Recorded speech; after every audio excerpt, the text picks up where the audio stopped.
Hey everyone, it's Andy Wood from Gamer Circle Comics, and this is episode 9 of the Something Something Something Show. And for those of you that do not know, this is the show where I talk about comic books and gaming. I will be passing along some comic book news that you may or may not know. I will be telling you about some of the comic books that I've recently read and what I think. And I will also be telling you about the comics coming out new this week. Since I am also a gamer, I will pass along some gaming news and fill you in on what I have been playing. Comic book code, comic book code, comic book code. Again, for those of you that are new to the show, you will see a code and a comic book title. The code you will take to a page that I will put in the show notes below. It's a Marvel digital code that you can redeem and get a free digital comic. Free is cool, comics are cool, so this is a cool deal.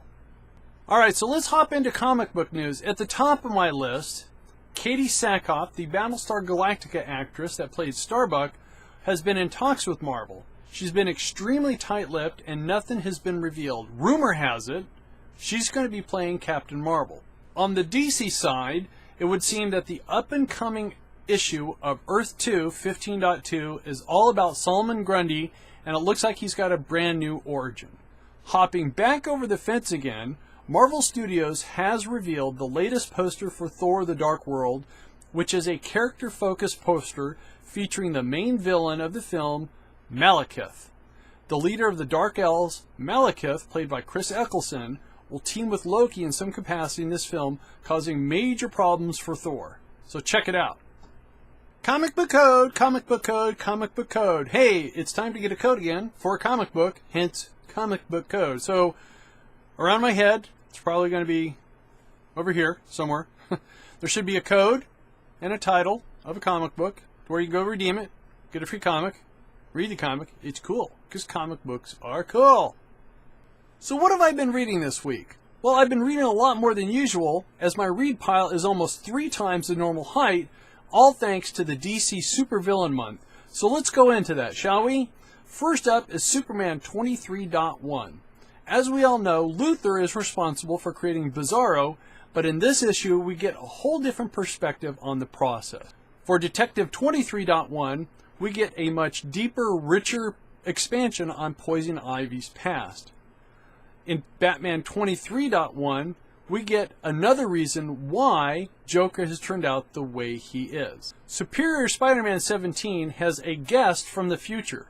Spider-Man 2099 has showed up to fix some stuff because the past, present, and future time travels in the Marvel continuity seems to have messed things up in 2099, and he's here to fix it. In All New X-Men number 16, it would have seemed that the future Deadpool hasn't changed one bit.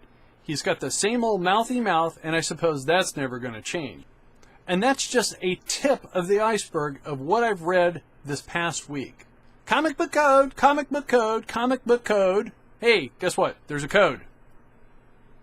Get the code. Redeem the code. Read the comic. It's that easy. And it's free. Free comics. What are the new comics for the week of September 11th?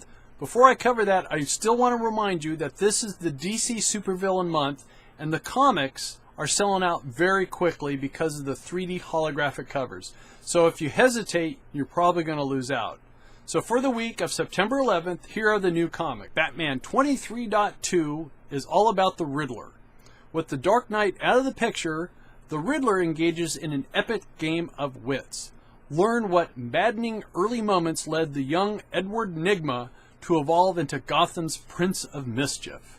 Detective Comics 23.2 is all about Harley Quinn. Find out more from Harley's time with her beloved Mr. J, and see what got her into hot water when she was recruited for the Suicide Squad. Earth 2, number 15.2, gives us a new origin for Solomon Grundy.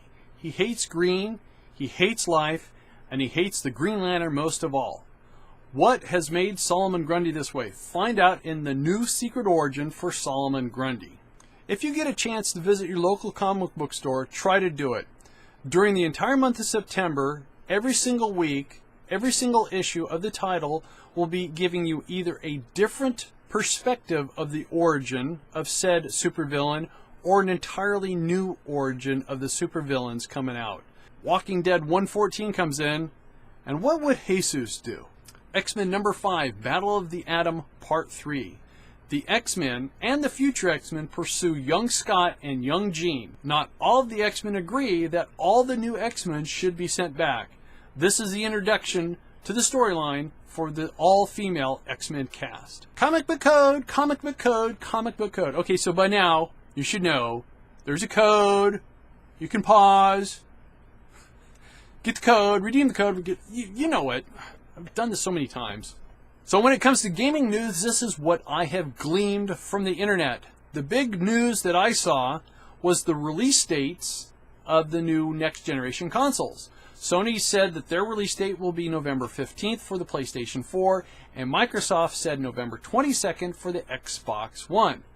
And what I saw actually on the social networks, on the forums, and on Reddit is right when Microsoft announced their release date, that became a big hoopla. And I'm not too sure what hoopla is really supposed to be, but there was so much speculation as to why Microsoft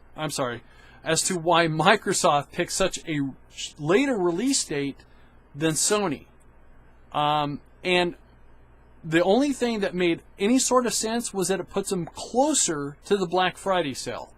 And quite frankly, that makes no sense to me whatsoever, because they're both coming out just within a week of one another.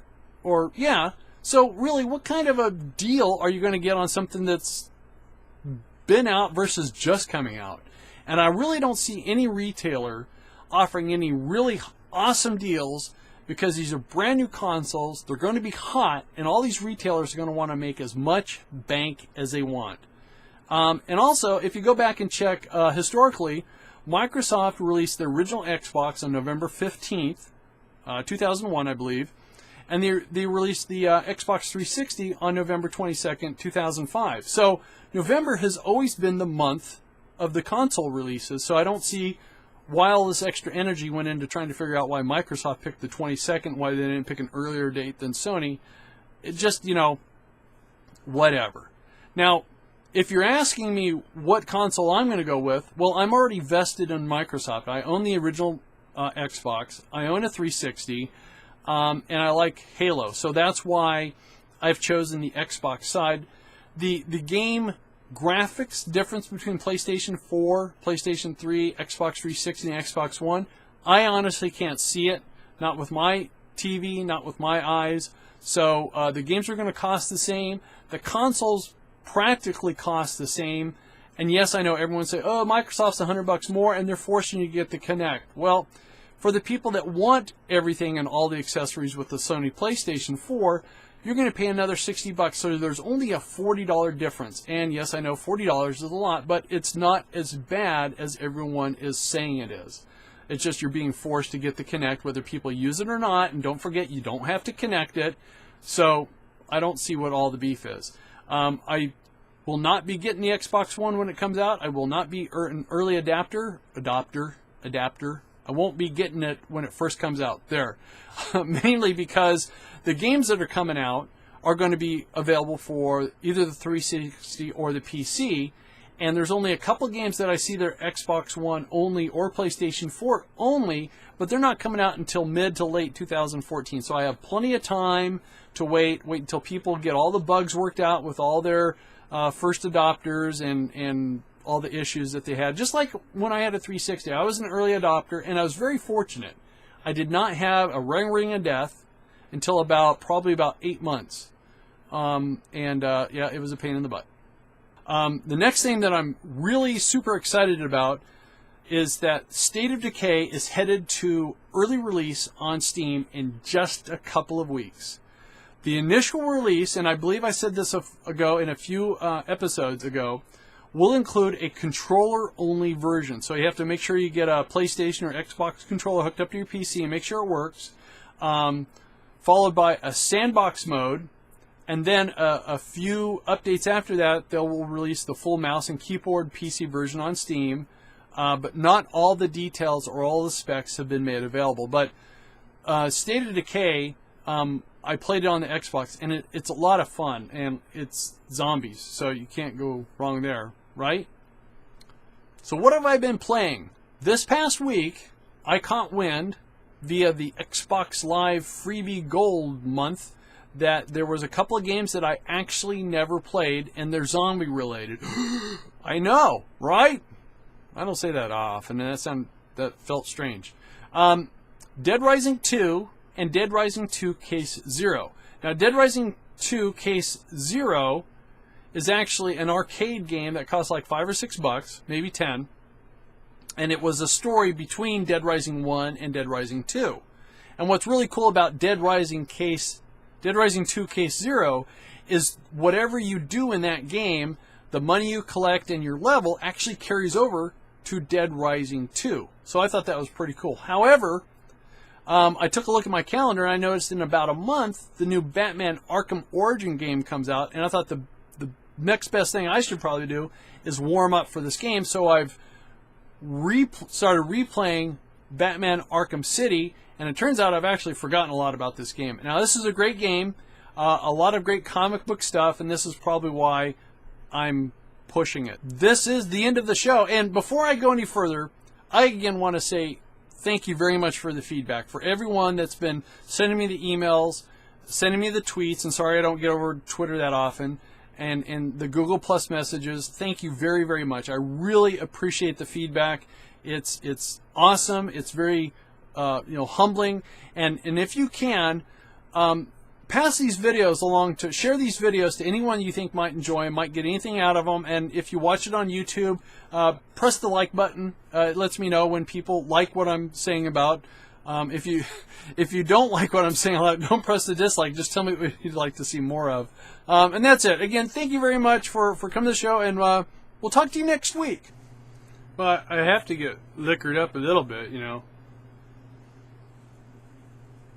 Half the stuff I do, I don't think I'm really, sober. Okay, I don't drink, so what? I can still say I drink.